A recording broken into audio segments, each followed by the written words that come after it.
యేసు లోక రక్షకుడు, యేసు పాప విమోచకుడు, యేసు లోక రక్షకుడు, యేసు పాప విమోచకుడు. ఎంత ఘోర పాపినైనను ఎంచక మరి క్షమించును.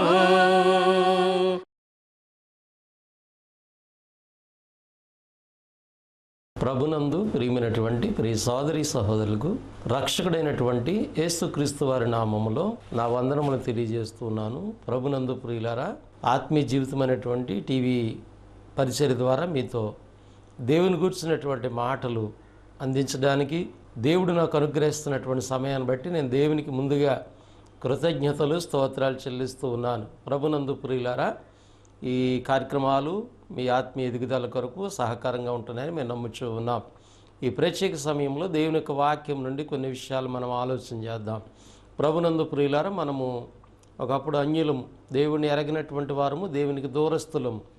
దేవునికి దూరస్తులైనటువంటి మనల్ని క్రీస్తు ప్రభు తన ప్రేమను బట్టి, కృపను బట్టి దేవుడు మనల్ని ప్రేమించారు కనుక ప్రభునేస్తుని ఈ లోకానికి పంపించడం ద్వారా ప్రభు మనల్ని ప్రేమించి మన పాపములు ఆయన మీద మోపుకుని పాపములకు శిక్ష ఆయన పొంది శిలువ బలియాగము ద్వారా మనకు రక్షణ అనేటువంటిది ఇవ్వడం జరిగింది. సువార్తను ఎవరైతే నమ్మి రక్షణ పొందుతున్నారో వారు బాప్తిసం ద్వారా అనగా బాప్తిసం పొంది ప్రభు చేత సంఘముగా చేయబడుతున్నటువంటి మనము ఒకప్పుడు లోకంలో మన ఆలోచన ప్రకారంగా, మన ఉద్దేశం ప్రకారంగా జీవించాం. మరి అయితే ఇప్పుడు ప్రభుని నమ్మిన తర్వాత మనం ఎలా జీవించాలి, ఎలా నడుచుకోవాలి? మన ఆలోచన ప్రకారంగా మనం నడుచుకోకూడదు. అందుకని దైవ గ్రంథం మనకి ఏం చెప్తుందంటే, కీర్తన గ్రంథంలో పాత నిబంధన కాలంలోనే భక్తుడు గుర్తు చేశాడు. కీర్తన గ్రంథం 1వ అధ్యాయం 1వ వచన భాగంలో, దుష్టుల ఆలోచన చెప్పు నడువుక, పాపుల మార్గం నిలువక, అపహాసకులుండి చోటు కూర్చుండగా, యెహోవా ధర్మశాస్త్రమందు దివారాత్రం ధ్యానించేవాడు ధన్యుడు. ఇక్కడ 3 మాటలు మనకు కనపడుతున్నాయి. అంటే మన నడిపింపు దుష్టుల ఆలోచన చెప్పు నడిపించకూడదు, పాపుల మార్గం వైపు మనం నడవకూడదు, అలాగే అపహాసకులు ఉండేటువంటి స్థలాల్లో మనం నడవకూడదు. అంటే మనం ప్రత్యేకింపబడిన వారు. మనం మరి ఎలా నడిపించబడాలి, ఎలా నడుచుకోవాలి అది మనకు తెలియదు. కాబట్టి దేవుడే రక్షణలో మనకి ఎవరిని ఇచ్చారంటే పరిశుద్ధాత్మను మనకి సహకారంగా ఇచ్చారు. కాబట్టి ప్రభునందు ఉన్నటువంటి బిడ్డలు తన ఆలోచన మేరకు నడవకూడదు, తన ఆలోచన బట్టి, తన ఉద్దేశాలను బట్టి నడుచుకోకూడదు. మరి ఎవరి చేత నడిపించబడాలంటే దేవుని ఆత్మ చేత అని గ్రంథం మనకు తెలియజేస్తుంది. కనుక ఈ సమయంలో ఆత్మచేత నడిపింపబడుట అనేటువంటి మాట గురించి నేను మీకు కొన్ని విషయాలు జ్ఞాపకం చేయాలని ఆశపడుతూ ఉన్నాను. అపోస్తుడైనటువంటి పౌలు రోమాలో ఉన్నటువంటి సంఘానికి మాట రాశారు. రోమిలికి రాసిన పత్రిక 8వ అధ్యాయము 14వ వాక్య భాగంలో, ఎందరూ దేవుని ఆత్మచేత నడిపించబడుదురో అంటున్నాడు. అంటే ఖచ్చితంగా మనం అందరం ఎవరి చేత నడిపించబడాలి? దేవుని ఆత్మచేత నడిపించబడాలి. దేవుని ఆత్మ అనగా పరిశుద్ధాత్ముడు అనేటువంటి విషయాన్ని మనం గమనించాలి. పరిశుద్ధాత్ముడు దేవుని ఆత్మగాను అలాగే క్రీస్తు ఆత్మగా కూడా పిలువబడ్డం అనేటువంటిది జరిగింది. రోమపత్రిక 8వ అధ్యాయము 9వ వచన భాగంలో, దేవుని ఆత్మ మీలో నివసించుచున్న ఎడల మీరు ఆత్మ స్వభావం గలవారే గాని శరీర స్వభావం గలవారు కారు. దేవుని ఆత్మ మీలో ఉండి దేవుని ఆత్మ చేత మీరు నడిపించబడితే మీరు శరీర స్వభావం గలవారు కారు. మరి ఎలాంటి వారు? మీరు ఆత్మ స్వభావం గలవారు. దేవుడు ఆత్మ, మనకి పరిశుద్ధాత్మను సహకారం ఇచ్చాడు.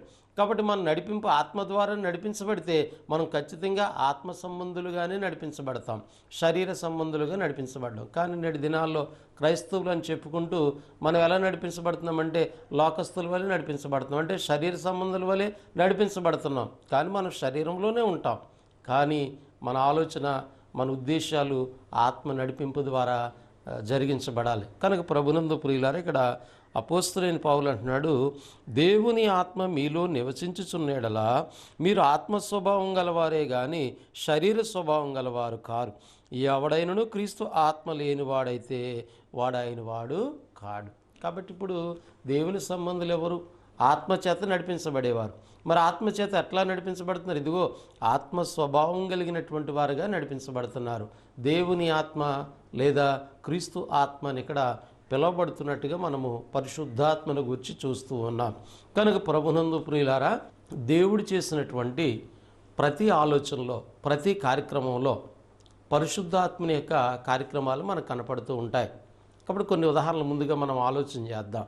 ఆదికాండము 1వ అధ్యాయం 2వ వచన భాగంలో దేవుడి గురించి మనం చూస్తాం. ఆదియందు దేవుడు భూమి ఆకాశములను సృజించును అనే మాట ఉంది.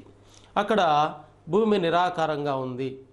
అక్కడ అగాధ జలములపైన దేవుని ఆత్మ అల్లాడుచుండును అని మనం చూస్తున్నాం. అంటే భౌతికపరమైన సృష్టి కార్యక్రమంలో పరిశుద్ధాత్మని యొక్క సహకారం అనేటువంటిది కనపడుతుంది. పరిశుద్ధాత్మని యొక్క పని కనపడుతుంది. అంటే దేవుడు చేసే ప్రతి కార్యములో ఎవరున్నారు? పరిశుద్ధాత్ముడు ఉన్నాడు అనేటువంటి సత్యాన్ని మనం గమనించాలి.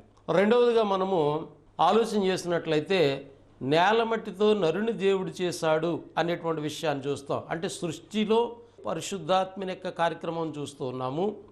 అలాగే మానవుని యొక్క నిర్మాణంలో కూడా దేవుడు నేల మట్టితో నరుని చేశారు అనేటువంటి విషయాన్ని మనం గమనిస్తాం. అయితే యోబు గ్రంథంలో ఒక భక్తుడు ఈ మాటను మనకు గుర్తు చేస్తూ ఉన్నారు. యోబు గ్రంథము 33వ అధ్యాయం 4వ వచన భాగంలో దేవుని ఆత్మ నన్ను సృజించెను. దేవుని ఆత్మ అంటే పరిశుద్ధాత్ముడు కూడా ఇక్కడ మనకు కనపడుతూ ఉన్నాడు. అంటే ఇక్కడ నేను మీకు జ్ఞాపకం చేస్తున్న మాట ఏంటంటే, దేవుడు చేసిన భౌతికపరమైన సృష్టిలో కూడా పరిశుద్ధాత్మని యొక్క పని కనపడుతుంది, సహకారం కనపడుతుంది. అలానే మానవుని దేవుడు నిర్మించినప్పుడు ఆ నిర్మాణంలో కూడా పరిశుద్ధాత్మని యొక్క కార్యక్రమం మనకు కనపడుతున్నది. మరి ఇలా కనపడుతున్నప్పుడు యేసుక్రీస్తునందు మనము పాపాలు కడిగి వేసుకొని పరిశుద్ధులుగా సంఘముగా చేయబడ్డాం. కాబట్టి ఇప్పుడు కూడా ఎవరి యొక్క సహకారం మనకు ఉండాలి? ఖచ్చితంగాని పరిశుద్ధాత్ముని యొక్క సహకారము ఉండాలి అనేటువంటి సత్యాన్ని మనము గమనించాలి. కాబట్టి సహకారం గురించి మనం చూసినప్పుడు ఎవరైతే క్రీస్తునందు పాపాలు కడిగి వేసుకోవడానికి బాప్తిసం పొందుతారో వారికి పరిశుద్ధాత్మ అనేటువంటి వరము అనుగ్రహించబడుతుందనే విషయాన్ని మనం గమనించాలి. కాబట్టి ప్రభునందు ప్రియులారా, ఇక్కడ ఒక విషయాన్ని మనం గమనించినట్లయితే మొదటిగా 3000 మందితో ఏర్పాటైనటువంటి ప్రభు సంఘం యొక్క ఆ యొక్క విధానాన్ని మనం చూసినప్పుడు మరి పెంతెకోస్తు పండుగ నాడు పేతురు గారు వేల దేశాల నుంచి వచ్చినటువంటి వారు యూదులతో మాట్లాడు, మీరు సిలువేసినటువంటి యేసును దేవుడు ప్రభువుగాను క్రీస్తుగా నియమించాడు, ఇది ఇశ్రాయేలు వంశమంతా రుడిగా తెలుసుకోవాలని వారికి బోధించినప్పుడు వారు అర్థం చేసుకుని అందులో కొంతమంది అనగా 3000 మంది ప్రత్యేకింపబడ్డారు. వారు అడుగుతున్నారు, వారి మాటలన్నీ విని హృదయంలో మార్పు చెంది అపోస్తులను అడిగారు, మేమేం చేయాలని అడిగినప్పుడు మీరు మారు మనసు పొంది పాప క్షమాపణ నిమిత్తము ప్రతివాడు యేసుక్రీస్తు నామమున బాప్తిస్మము పొందండి. అపోస్తుల కార్యం 2వ అధ్యాయము చూస్తున్నాం. అయితే అప్పుడు మీరు పరిశుద్ధాత్మ అను వరమును పొందుతారు. అంటే బాప్తిస్మం పొందుతున్న ప్రతి ఒక్కరికి కూడా పరిశుద్ధాత్ముడు అనేటువంటిది వరంగా ఇవ్వబడుతుంది. అంటే రక్షణ కార్యక్రమంలో కూడా మనకు ఎవరు కనపడుతున్నారు? పరిశుద్ధాత్ముని యొక్క కార్యక్రమం కనపడుతుంది. సృష్టిలో కనపడింది, మానవ నిర్మాణంలో కనపడింది.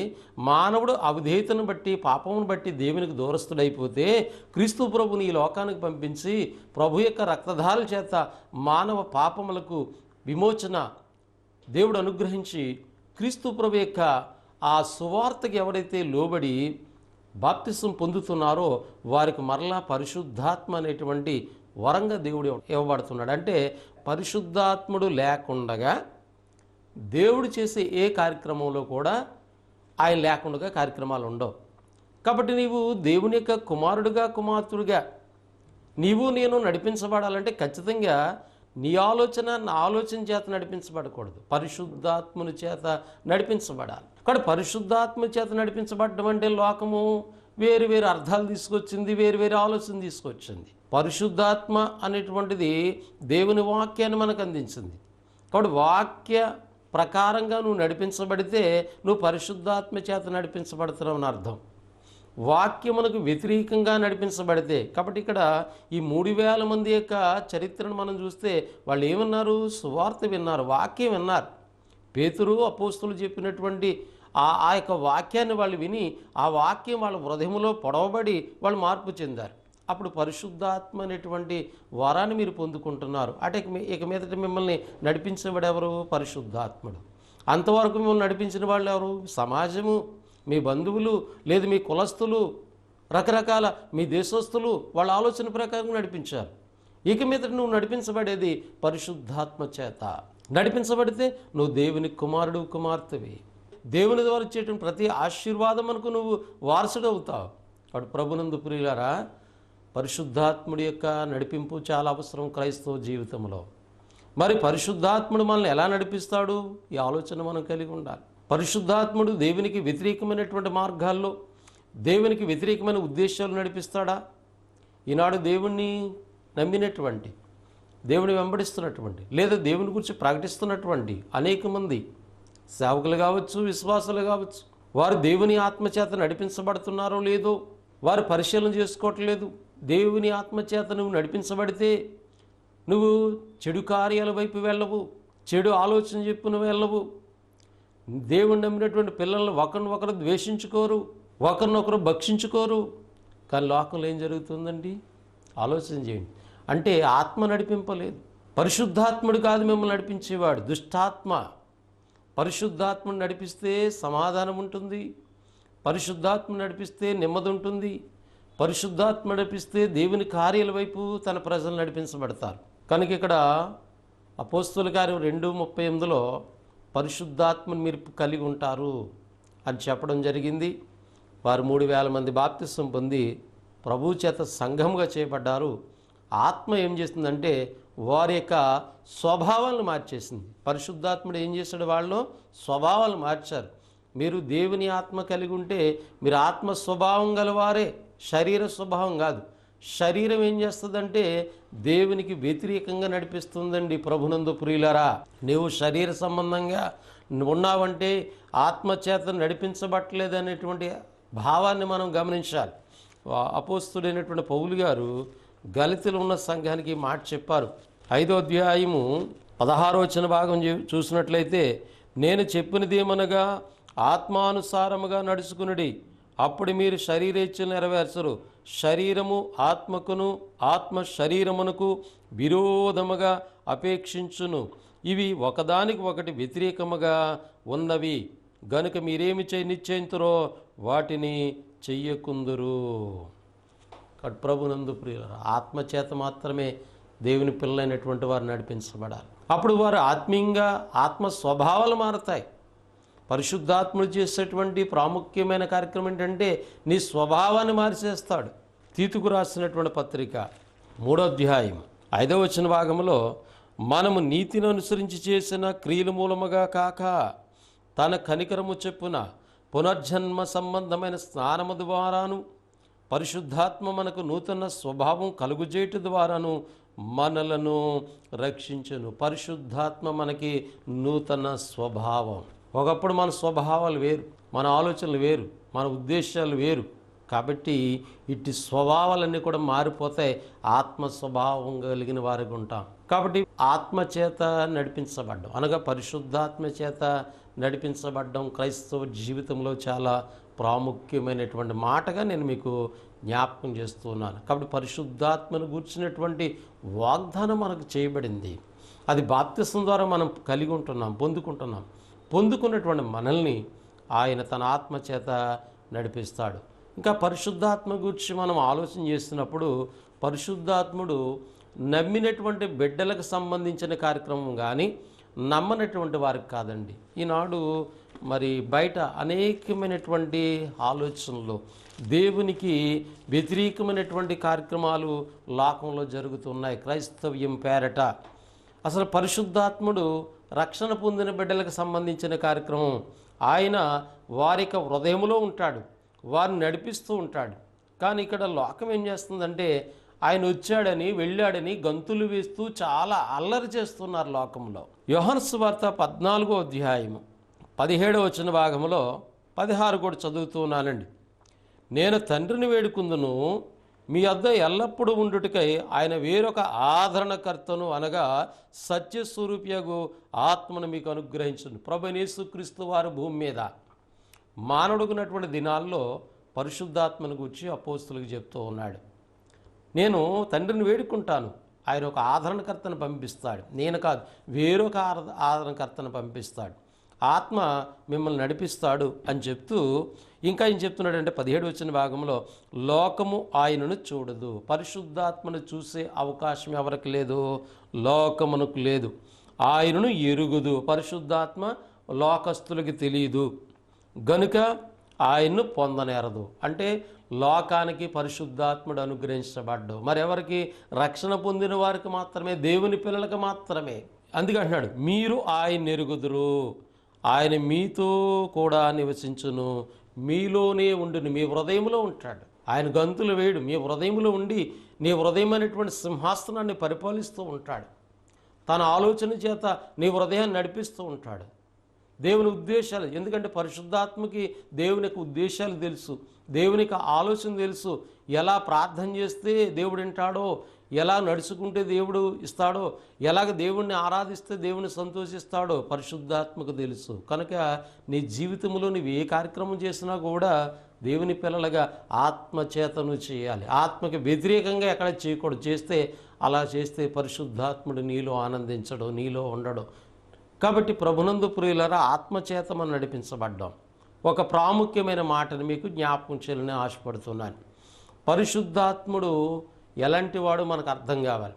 ఈనాడు యేసు ప్రభుని నమ్ముకుని చాలామంది ఆ దేవునికి వ్యతిరేకంగా చేస్తూ ఉంటారు, దేవుని కార్యాలు చేయడానికి వెనకబడిపోతూ ఉంటారు, దేవుని క్రీస్తు ప్రభు యొక్క స్వార్థను ప్రకటించడానికి వెనకాడుతూ ఉంటారు, పిరికివారుగా కనపడుతుంటారు. క్రైస్తవులు పిరికివారు కాదండి. ఎందుకంటే క్రైస్తవులు దేవుని ఆత్మను కలిగిన వారు, అనగా పరిశుద్ధాత్మను కలిగి ఉన్నారు. పరిశుద్ధాత్మను నా హృదయంలో దేవుడు ఉంచాడు. ఈ ఆత్మ ఎలాంటి వాడు మనకు అర్థం కావాలి. తిమోతికి రాసిన 2వ పత్రిక 1వ అధ్యాయం 7వ వచన భాగంలో దేవుడు మనకు శక్తియు ప్రేమయు ఇంద్రియ నిగ్రహముల గల ఆత్మనే ఇచ్చును కానీ పిరికితనము గల ఆత్మను ఇయ్యలేదు. దేవుడు మనకి ఇచ్చిన ఆత్మ ఎలాంటి వాడటండి? గమనించాలి. దేవుడు మనకు ప్రేమయు శక్తియు ప్రేమయు, మనకి ఇవ్వబడిన ఆత్మ శక్తి కలిగిన వాడు, ప్రేమ కలిగిన వాడు, ఇంద్రియ నిగ్రహములు గల శక్తి గల ఆత్మను ఇచ్చాడు. నీవు ఖచ్చితంగా నీ శరీరాన్ని అజమాయిషి చేసుకోగలవు, నీ అంతరంద్రియాలను నువ్వు అజమాయిషి చేసుకోగలవు. ఎవరి ద్వారా? ఆత్మ ద్వారా, ఆత్మ సహకారం ద్వారా. కాబట్టి శారీరకంగాను ఆత్మీయంగా కూడా పరిశుద్ధాత్ముడు నిన్ను నన్ను ఏం చేస్తాడు? నియంత్రిస్తాడు. దేవునికి వ్యతిరేకంగా మనం నడిచేటట్టు చేయడు. అంత మాత్రమే కాదు, ప్రాముఖ్యంగా ఆయన ఎలాంటి వాడు అంటే పిరికితనము గల ఆత్మని లేదు. పరిశుద్ధాత్ముడు కలిగిన వారు ఎలా ఉండకూడదు? పిరికివారిగా ఉండకూడదు. జాగ్రత్తగా గమనించాలి. ప్రభునందు ప్రియులార, ప్రేమతో కొన్ని మాటలు మీ ముందు ఉంచుతున్నాను. అంటే రక్షణ పొంది పరిశుద్ధాత్మను పొందినటువంటి బిడ్డలు ఎవరు కాదు? పిరికివారు కాదు. వారు దేవుని కొరకు ధైర్యంగా నిలవాలి. అలాగే ఈ లోకంలో నీవు ధైర్యంగా నిలబడి దేవుని మహిమ తేవాలి. ఉదాహరణకి యేసు ప్రభుని నమ్మి అనేక మంది సమస్యలను బట్టి, ఇబ్బందులను బట్టి, ఆటంకాలను బట్టి ఏం చేస్తున్నారు? మరణాన్ని కోరుకుంటూ ఉన్నారు. దేవుని నమ్మినటువంటి పిల్లలు తనగా నిర్ణయం తీసుకుని చనిపోయే అవకాశం లేదు, కానీ చాలామంది చేస్తున్నారు. అలాంటి వాళ్ళకి మనవాళ్ళు ఏం చేస్తున్నారు? మహిమా ప్రవేశం అంటున్నారు. అంటే వీడు ఎలా చనిపోయాడు? పిరికివాడిగా, సమస్యలకి భయపడి తను చనిపోయాడు. పిరికివారు ఎక్కడికి వెళ్ళరని బైబిల్ చెప్తుంది. అసలు మీకు ఇవ్వబడిన ఆత్మ ఎలాంటి వాడు? పిరికివాడు కాదు. అంటే నీవు దేవుణ్ణి నమ్ముకుని సమస్యలను బట్టి నువ్వు చనిపోయావంటే, నువ్వు పిరికివాడుగా ఉన్నావంటే నీలో పరిశుద్ధాత్ముడు లేడు. ఎందుకంటే దేవుని ఆత్మ పిరికితనము గల ఆత్మ కాదు, ధైర్యంగా నిలబెడుతుంది. ఎలాంటి సమస్య వచ్చినా కూడా దేవుని ఎలా ప్రార్థన చేయాలో, దేవుని ఎలాగ ఆరాధించాలో, దేవుని కొరకు ఎలా జీవించాలో, దేవుని కొరకు ఎలా నడుచుకోవాలో నీలో ఉన్న ఆత్మని నడిపిస్తూ ఉంటుంది తన వాక్యము ద్వారా. కానీ ఈనాడు పిరికి వారిగా చనిపోయారంటే వాళ్ళు దేవుని పిల్లలకు కాదండి. కానీ మనం ఏం చేస్తామంటే మహిమా ప్రవేశమని, పరలోక ప్రవేశమని రకరకాల మాటలు మాట్లాడుతూ ఉంటాం వాళ్ళ గురించి. పిరికివారు ఎవరు ఎక్కడికి వెళ్ళరో తెలుసండి? దేవుని రాజ్యమునికి వెళ్ళరు. వాళ్ళు ఎక్కడికి వెళ్ళిపోతారంటే రెండవ మరణానికి వెళ్ళిపోతారు. ప్రకటన గ్రంథం 21వ అధ్యాయంలో నరకం వెళ్ళేటువంటి లిస్ట్ ఇవ్వబడిందండి ఇక్కడ. అంటే రెండో మరణం అంటే నరకం. ఇక్కడ ఆ లిస్టులో మొదటిగా ఎవరు కనపడుతున్నారంటే ప్రకటన గ్రంథం 21వ అధ్యాయం 8వ వచ్చిన భాగంలో పిరికివారును. మొదటి లిస్టులో ఎవరున్నారు? పిరికివారు. ఇప్పుడు పరిశుద్ధాత్ముడు ఎలాంటి వాడు? పిరికితనము గల ఆత్మ కాదు. నువ్వు బాప్తిసం పొంది పరిశుద్ధాత్మను పొందావంటే నువ్వు ఎవరు కాదు? పిరికివాడు కాదు. కాబట్టి నువ్వు పిరికితనంగా ఉన్నావంటే, నువ్వు పిరికివాడుగా దేవుని కొరకు నిలబట్టలేదంటే, పిరికివాడుగా ఉంటున్నావంటే, నువ్వు దేవుని సువార్త చేయడానికి వెనక్కి వెళ్తున్నావంటే, పిరికివాడుగా ఉంటున్నావంటే నువ్వు ఎక్కడికి వెళ్తావు తెలుసా? పిరికివారు రెండో మరణానికి వెళ్ళిపోతారు. దేవుడు నీకు బాప్తిస్మం ఇచ్చి రక్షణ పొంది క్రీస్తు ప్రభుని బలియాగం చేసి ఆయన రక్తధారలో బాప్తిస్మం ద్వారా నిన్ను కడిగి సంఘములో చేర్చి బాప్తిస్మం పొంది నీకు పరిశుద్ధాత్మను వరంగా ఇచ్చి దేవుని కుమారుడిగా కుమార్తెగా చేసుకుని మళ్ళీ నువ్వు నరకం వెళ్ళడానికా? నువ్వు పిరికివాడవై నరకం వెళ్ళిపోటాక దేవుడు ఎంత ప్లాన్ ఆలోచించేయండి. దేవుని ప్లాను పరిశుద్ధాత్మని ఇవ్వటంలో ఆయన ప్లాన్ చూడండి ఎంత గొప్పదో. కానీ ఇది అర్థం చేసుకోకుండా లోకంలో పరిశుద్ధాత్మను గురించి తప్పుగా బోధించుకుంటూ తప్పుగా ప్రవర్తిస్తూ ఉన్నారు. దేవుని వాక్యమును బట్టి ప్రభునందు ప్రియులారు మనం అర్థం చేసుకోవాలి. పరిశుద్ధాత్మను కలిగిన వారు పిరికివారు కాదండి, ధైర్యంగా నిలుస్తారు. మీకు బాగా అర్థం కావడానికి నేను అపోస్తుల జీవితం నుండి ఒక విషయాన్ని మీకు తెలియజేస్తాను. అపోస్తులు యేసు ప్రభువారు ఏర్పాటు చేసుకున్నారు. 12 మంది అపోస్తులను ఏర్పాటు చేసుకున్నాడు ఆయన. వారి ద్వారా ఈ లోకంలో అనేకమైనటువంటి కార్యక్రమాలు చేశారు, అనేకమైనటువంటి అద్భుతాలు చేశారు, సూచక్రియలు చేశారు. ఇవన్నీ కూడా వాళ్ళు ప్రభుతో ఉండి చూశారు. అపోస్తులు చూసారా లేదా?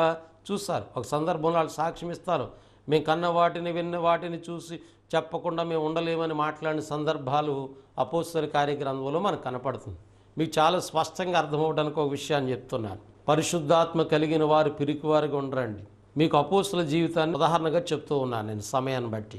యేసు ప్రభుతో తిరిగినటువంటి 12 మంది కూడా ప్రభు ద్వారా అనేకమైనటువంటి అద్భుతాలని సూచక్రియల్ని ఆయన బోధనలు విన్నారు. అయితే యేసు ప్రభు చెప్పారు, నాయన నన్ను చంపేస్తారు, 3వ దినాన్ని నేను లేస్తాను, మీరు ధైర్యంగా ఉండండి, మీరు భయపడొద్దు, మిమ్మల్ని అధికారుల యొద్దకు తీసుకువెళ్తారు, నా నామం కొరకు మీరు ద్వేషింపబడతారు, అనేకమైన శిక్షలు పొందుతారు, ఎవరైతే అంతం వరకు నమ్మకంగా ఉంటారో వాళ్ళే రక్షింపబడతారు, మీరు ధైర్యంగా ఉండండి అని ప్రభు భూమి మీద ఉండగా చెప్పాడు. అయితే వాళ్ళు అక్కడున్న పరిస్థితులు, యోధా సమాజం ద్వారా వాళ్ళు ఎదుర్కొన్నటువంటి సమస్యలను బట్టి వాళ్ళు ఏమయ్యారంటే, యేసు ప్రభు వారు చనిపోయారు, సమాధి చేయబడ్డారు, తిరిగి లేచారన్నా కూడా నమ్మలేనటువంటి స్థితిలో వాళ్ళు ఉన్నారు. ప్రభు లేచాడనేటువంటి వర్తమానం వచ్చింది. పేతురు గారు కూడా వెళ్ళారు, సమాధిని చూసి తిరిగి వచ్చేసారు. వచ్చిన తర్వాత జరిగినటువంటి ఒక సంఘటన మీ ముందు ఉంచాలని నేను ఆశపడుతూ ఉన్నాను ప్రభునందు ప్రియులారా. యోహాను సువార్త 20వ అధ్యాయము 19వ వచన భాగంలో, ఆదివారము సాయంకాలము శిష్యులు యూదులకు భయపడి తాము కూడి ఉన్న ఇంటి తలుపులు మూసుకుని ఉండగా, ఆదివారం యేసుప్రభు తిరిగి లేచారని తెలిసినా కూడా అపోస్తులు జీవితాలు మనం చూస్తున్నాము. వాళ్ళు ఎలాగున్నారంటే, ఆదివారం సాయంకాలం శిష్యులు యూదులకు భయపడి, వీళ్ళ ఏం కనపడుతుందో ఈ శిష్యుల్లోని భయం కనపడుతుంది. ఎందుకు కనపడుతుందో తెలుసా అండి? అప్పటికి యేసుప్రభు ద్వారా బాప్తిస్మం మాత్రమే పొందారు. వాళ్ళు పరిశుద్ధాత్మను పొందుకోలేదు. పరిశుద్ధాత్మను ఎప్పుడు పొందుకుంటారు? యేసుప్రభు యొక్క మరణం జరగాలి, సులువు మరణం జరగాలి, ఆయన చనిపోవాలి, తిరిగి లేవాలి. తిరిగి లేచిన తర్వాత బాప్తిస్మం పొందే ప్రతి ఒక్కరికి కూడా పరిశుద్ధాత్మ అనేటువంటి వరం వస్తుంది. కానీ అపోస్తులకి ఏంటంటే, యేసుప్రభు వారు బాప్తిస్మం ఇచ్చేశారు అప్పటికి, కానీ ఆత్మను గూర్చిన వాగ్దానం వాళ్ళు పొందుకోలేదు. అందుకని అపోస్తుల కార్య గ్రంథాన్ని మీరు పరిశీలన చేస్తే మొదటి అధ్యాయంలో చెప్తాడు, ఆయన శ్రమపడిన తర్వాత మళ్ళా 40 దినాలు కనపడ్డాడు. ఆయన కనపడి వారిని బలపరిచాడు. మీరు యెరూషలేము నుండి వెళ్ళొద్దు, ఇక్కడే ఉండండి, నా తండ్రి చేత చేయబడిన ఆత్మను గూర్చిన వాగ్దానం మీరు పొందుకుంటారు అని చెప్పాడు. పొందుకున్న తర్వాత మీరు ఏం చేస్తారో తెలుసా? భూదిగంతముల వరకు నాకు సాక్షులు ఇందురని అపోస్తులకు చెప్పేసి ఆయన పరలోకి వెళ్ళిపోయాడు. ప్రభునందు ప్రియులారా, పేతురు ఒక సందర్భంలో అంటున్నాడు, యోహాను సువార్త 21వ అధ్యాయం 3వ వచనం, సీమోను పేతురు, నేను చేపలు పట్టబోవచ్చునని వారితో అనగా మేము కూడా వచ్చేస్తామన్నారు. పేతురు గారు ఏమంటున్నారు? మరలా నేను చేపలు పట్టుకోవడానికి వెళ్ళిపోతాను అంటున్నాడు. యూదులకు భయపడి తలుపులు మూసుకుని ఉంటున్నారు. కొద్ది దినాలకి పేతురు గారు ఏమంటున్నారు? నేను చేపలు పట్టడానికి వెళ్ళిపోతానంటున్నాడు. అసలు వాళ్ళని ఎందుకొరకు దేవుడు ఏర్పాటు చేసుకున్నాడు? ప్రభు ఎందుకొరకు ఏర్పాటు చేశాడు? మిమ్మల్ని మనుషులు పట్టు జాలలుగా నేను చేస్తానని చెప్పాడు. కానీ వీళ్ళు ఎలా ఉన్నారు? ప్రభునందు ప్రియులరా, చేపలు పట్టుకోవడానికి వెళ్ళిపోతామంటే ఆయనతో పాటు మేము కూడా వచ్చేస్తామన్నారు. అంటే మీకు నేను నేర్పిస్తున్న ప్రాముఖ్యమైన మాట ఏంటంటే, వాళ్ళు పరిశుద్ధాత్మను కలిగి లేరు గనక వాళ్ళు ఎలాగున్నారు తెలుసా? పిరికివారుగా ఉన్నారు. మరి ప్రభు చేసిన వాగ్దాన ప్రకారంగా 40 దినాలు ఆయన కనపడి వెళ్ళిపోయారు. 50వ రోజున పెంతుకోస్తు అనేటువంటి పండుగ వచ్చింది. అపోస్తలుల కార్యము 2వ అధ్యాయం. పెంతుకోస్తు అనే పండుగ దినం వచ్చినప్పుడు అందరూ కూడి ఒక చోట కూడి ఉండిరి.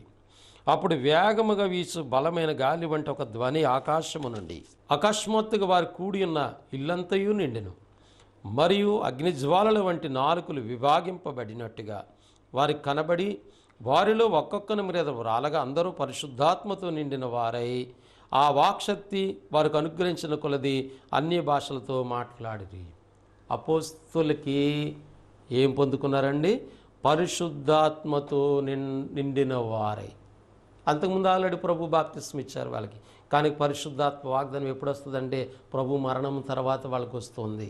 క్రీస్తు ప్రభు మరణించి తిరిగి లేచిన తర్వాత ఆయన పరలోకం వెళ్ళిపోయాక వాగ్దానం వీళ్ళకి నెరవేరింది.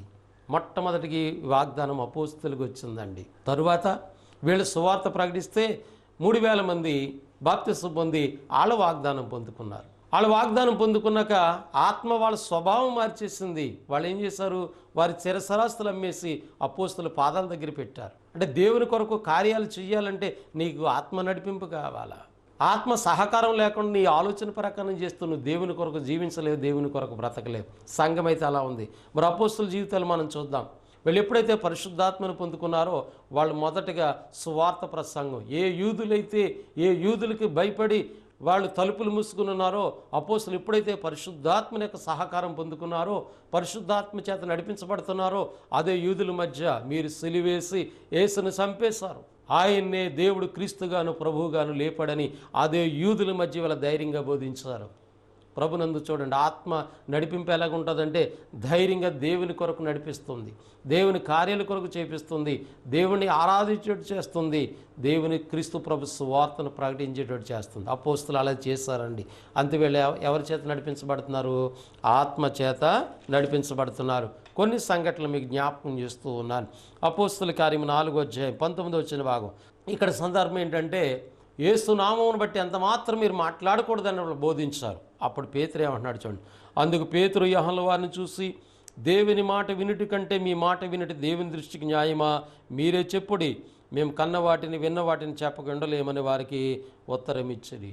ఒకప్పుడు యూదులకు భయపడి తలుపులు వేసుకున్నటువంటి అపోస్తులు ఎప్పుడైతే పరిశుద్ధాత్మని పొందుకున్నారో, ఆత్మచేత నింపబడ్డారో, ఆత్మచేత నడిపించబడుతున్నారో అదే యూదుల మధ్య మాట్లాడుతున్నారు.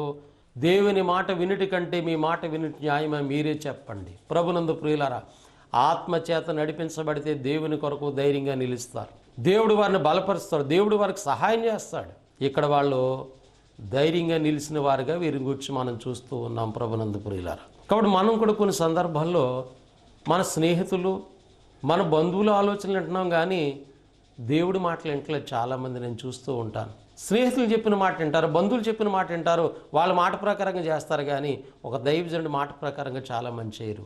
అంటే దేవుని ఆత్మచేత మీరు నడిపించబట్టలేదు. మరి వీళ్ళేం మాట్లాడుతున్నారు? అసలు మాట్లాడొద్దు ఈ నామమును బట్టి అని చెప్తే మేము దేవుని మాట వినాలి, మీ మాట కాదు అంటున్నారు. మీరు ఎప్పుడైనా మీ బంధువులు దేవునికి వ్యతిరేకంగా లేదా మీ స్నేహితులు దేవునికి వ్యతిరేకంగా ఆలోచన చెప్తే మీరు మాట్లాడొద్దు, మేము దేవుని మాట వినాలి, దేవుని మాట ప్రకారంగా ఉండాలని మీరు ఎప్పుడైనా చెప్పారా? మీరు చెప్పారంటే మీరు ఆత్మచేత నడిపించబడుతున్నారు. మీరు చెప్పలేదు అంటే మీరు ఆత్మచేత నడిపించబడలేదు. కేవలం నామకార్థమైనటువంటి క్రైస్తవులుగా దేవుని పిల్లలుగా ఉన్నారు, కానీ మీలో ఆత్మ నడిపింపు లేదని మీరు అర్థం చేసుకోవాలి. కనుక అపోస్తుల జీవితాలని మనం ఆలోచన చేస్తున్నప్పుడు వీళ్ళు ఇంకా అనేకమైన సందర్భాలు ఈ గ్రంథంలో మనం చూస్తామండి. ప్రభునందు ప్రియులారా, వాళ్ళెంతో ధైర్యంగా దేవుని కొరకు జీవించినటువంటి వారుగా అపోస్తుల జీవితాలు చూస్తాం. ఈ అపోస్తుల కార్య గ్రంథం మీరు 5వ అధ్యాయం, 6వ అధ్యాయం, 4వ అధ్యాయం ఇలాగా కొన్ని అధ్యాయాలు పరిశీలన చేస్తే వాళ్ళు చాలా ధైర్యంగా నడిపించబడ్డారు. ఏంటి ఆ ధైర్యం అంటే ఆత్మ నడిపింపు. అక్కడ క్రైస్తవ జీవితంలో ఏం కావాలండి? పరిశుద్ధాత్మ చేత నడిపించ. ఎందరూ దేవుని ఆత్మచేత నడిపించబడుదురో వారందరూ దేవుని కుమారులను కుమార్తెలై ఉంటారనేటువంటి సత్యాన్ని మనం నమ్మాలి. అందుకని దైవ గ్రంథం చెప్తుంది, పరిశుద్ధాత్మను ఏం చేయకూడదు? దుఃఖపెట్టకూడదు. మీరు దేవుని ఆత్మచేత నడిపించబడకుండా మీ ఆలోచన నడిపించబడితే మీలో ఉన్న ఆత్మ దుఃఖపడతాడు, కానీ సంతోషపడ్డాడు. కాబట్టి నీ ఆరాధన జీవితం సంతోషంగా ఉండదు దేవుడికి. ఎందుకని?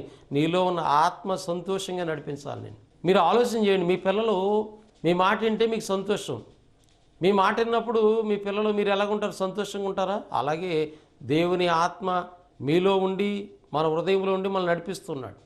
ఆయన మాట వినకుండా, ఆయన ఆలోచన ప్రకారం కాకుండా మనం నడిపించబడితే మనం దేవునికి దుఃఖం కలిగించేవాళ్ళు, దేవునికి వ్యతిరేకలు అవుతాం, కానీ దేవుని సంతోషపరిచే బిడలం కాదు. అందుకే కొలసీ సంఘానికి పౌలు చెప్తారు, మీరు ఎలాగ నడుచుకుని దేవుని సంతోషపెట్టాలో మా వల్ల మీరు నేర్చుకున్నారు, ఆ ప్రకారంగా మీరు నడుచుకుంటున్నారని కొలసలో ఉన్న సంఘానికి పౌలు గుర్తు చేస్తూ ఉంటాడు. ప్రభునందు ప్రియులారా, మరి సమయంలో దేవుని ఆత్మను ఆర్పకుడి అని గ్రంథం చెప్తుంది.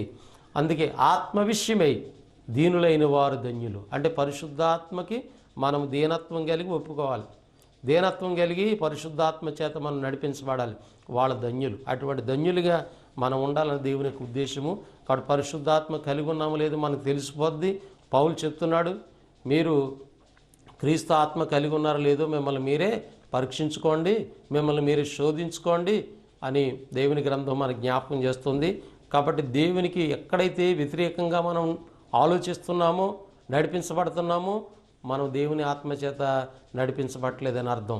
కాబట్టి దేవునికి వాక్యానికి అనుకూలంగా ప్రతి విషయంలో మనం నడిపించబడినట్లయితే ఆ దేవుని ఆత్మచేత మనము నడిపించబడుతున్నాం. దేవుని ఆత్మ కలిగిన వారే, దేవుని ఆత్మచేత నడిపించబడిన వారే నిత్యరాజ్యానికి వారసులు అవుతారు. ఒక దినాన పరిశుద్ధాత్ముడు మన గురించి సాక్ష్యం ఇస్తాడు, దేవుడు క్రీస్తు ప్రభువు రెండవ రాకల్లో. అటువంటి బిడ్డలుగా మనము ప్రార్థన జీవితాలు కలిగి, పట్టుదల కలిగి ప్రభు రాకడికి మనం సిద్ధపడాలని దైవ గ్రంథం చెప్తుంది. ఈ మాటలు మనందరి హృదయంలో దేవుడు ఫలింపచేయునుగాక. ఆమేన్. వందనములు. దేవుడు మిమ్మల్ని మీ కుటుంబాలను దీవించి ఆశీర్వదించునుగాక. ఆమేన్.